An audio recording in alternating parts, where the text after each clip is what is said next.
नमस्कार मित्रों, जय श्री कृष्णा। धर्म ज्ञान चैनल पर आप सभी का हार्दिक स्वागत है। आज इस वीडियो में हम जानेंगे कि ज्येष्ठ मास चतुर्थी तिथि किस तारीख को पड़ेगी, इसका शुभ मुहूर्त क्या है, इसका क्या महत्व है, इस दिन क्या नियम अपनाने चाहिए, सब कुछ हम इस वीडियो में जानेंगे।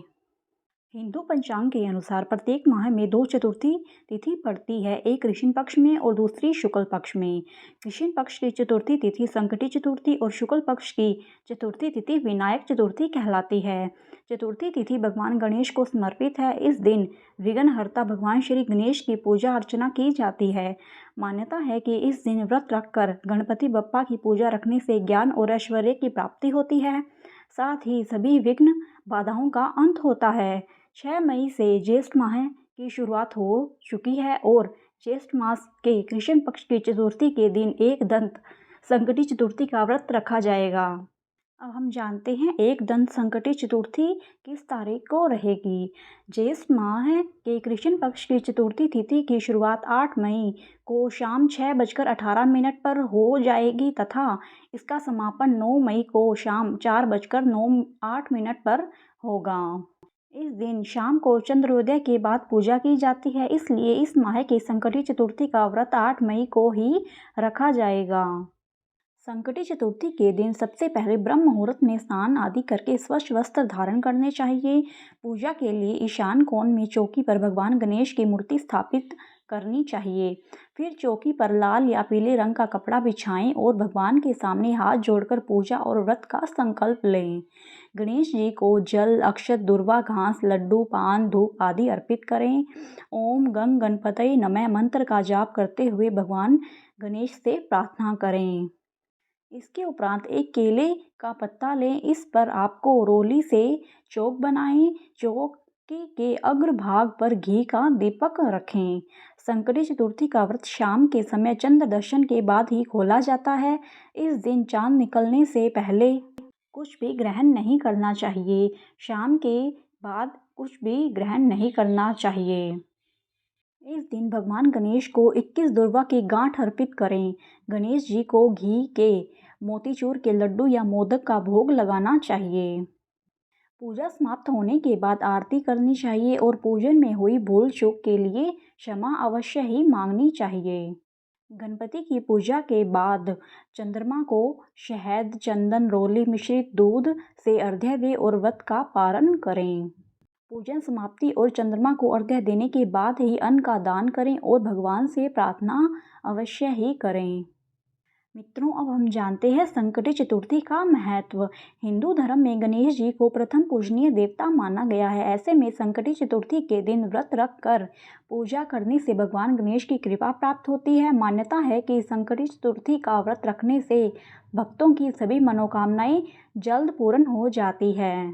मित्रों, अब हम शुरू करते हैं गणेश कृष्ण पक्ष गणेश चतुर्थी व्रत कथा। पार्वती जी ने पूछा कि हे पुत्र, ज्येष्ठ मास की चतुर्थी को किस प्रकार पूजन करना चाहिए? इस महीने के गणेश जी का क्या नाम है? भोजन के रूप में कौन सा पदार्थ ग्रहण करना चाहिए? इसकी विधि का आप संक्षेप में वर्णन कीजिए। गणेश जी ने कहा, हे माता, ज्येष्ठ कृष्ण चतुर्थी सौभाग्य एवं पति प्रदायिनी है। इस दिन आखू यानी कि मूषक रख नामक गणेश जी की पूजा भक्ति पूर्वक कर दी चाहिए। इस दिन घी निर्मित भोज्य अर्थात हलवा, लड्डू, पूड़ी आदि बनाकर गणेश जी को अर्पित करें। ब्राह्मण भोजन के पश्चात स्वयं भोजन करें।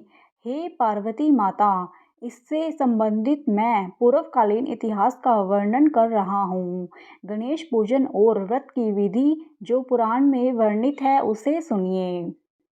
सतयुग में 100 यज्ञ करने वाले एक पृथु नामक राजा हुए। उनके राज्यांतर्गत दयादेव नामक एक ब्राह्मण रहते थे। वेदों में निष्णात उनके 4 पुत्र थे। पिता ने अपने पुत्रों का विवाह ग्रह सूत्र के वैदिक विधान से कर दिया। उन चारों बहुओं में बड़ी बहू अपनी सास से कहने लगी, हे सासू जी, मैं बचपन से ही संकट नाशन गणेश चतुर्थी का व्रत करती आई हूँ। मैंने पितृगृह में भी इस शुभदायक व्रत को किया है, अतः हे कल्याणी, आप मुझे यहाँ व्रतानुष्ठान करने की अनुमति प्रदान करें। पुत्र वधू की बात सुनकर उसके ससुर ने कहा, हे बहू, तुम सभी बहुओं में श्रेष्ठ और बड़ी हो। तुम्हें किसी प्रकार का कष्ट नहीं है और न तो तुम भिक्षुणी हो। ऐसी स्थिति में तुम किस लिए व्रत करना चाहती हो? हे सौभाग्यवती, अभी तुम्हारा समय उपभोग करने का है। ये गणेश जी कौन है? फिर तुम्हें करना ही क्या है? कुछ समय के पश्चात बड़ी बहू गर्भिणी हो गई। 10 मास के बाद उसने सुंदर बालक का प्रसव किया। उसकी सास बराबर बहू को व्रत करने का निषेध करने लगी और व्रत छोड़ने के लिए बहू को बाध्य करने लगी। व्रत भंग होने के फलस्वरूप गणेश जी कुछ दिनों में कुपित हो गए और उसके पुत्र के विवाह काल में वर वधू के सुमंगली के समय उसके पुत्र का अपहरण कर लिया। इस अनहोनी घटना से मंडप में खलबली मच गई। सब लोग व्याकुल होकर कहने लगे, लड़का कहाँ गया? किसने अपहरण कर लिया? बारातियों द्वारा ऐसा समाचार पाकर उसकी माता अपने ससुर दयादेव से रो रो कर कहने लगी, हे ससुर जी, आपने मेरे गणेश चतुर्थी व्रत को छुड़वा दिया है, जिसके परिणाम स्वरूप ही मेरा पुत्र विलुप्त हो गया है। अपनी पुत्र वधू के मुख से ऐसी बात सुनकर ब्राह्मण दयादेव बहुत दुखी हुए। साथ ही पुत्र वधू भी दुखित हुई।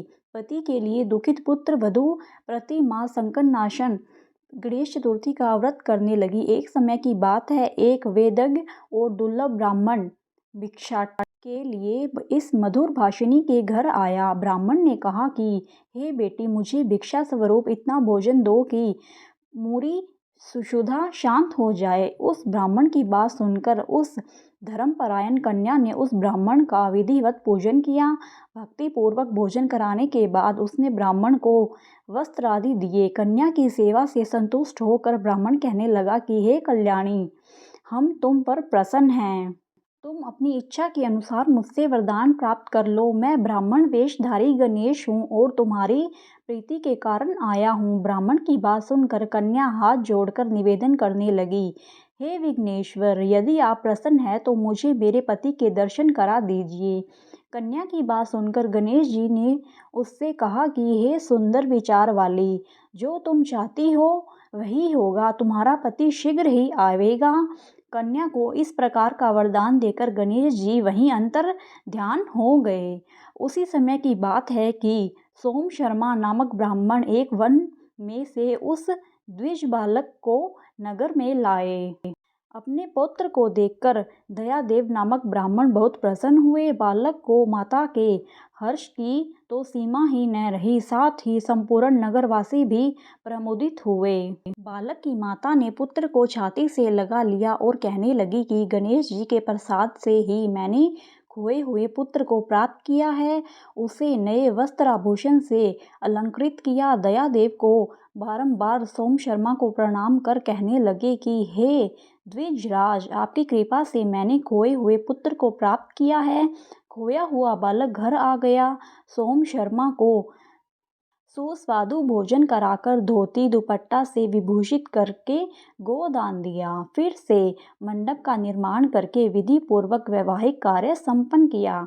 इससे सभी पूर्ववासी प्रसन्न हुए एवं भाग्यशालिनी कन्या अपने पति को पाकर धन्य हो उठी।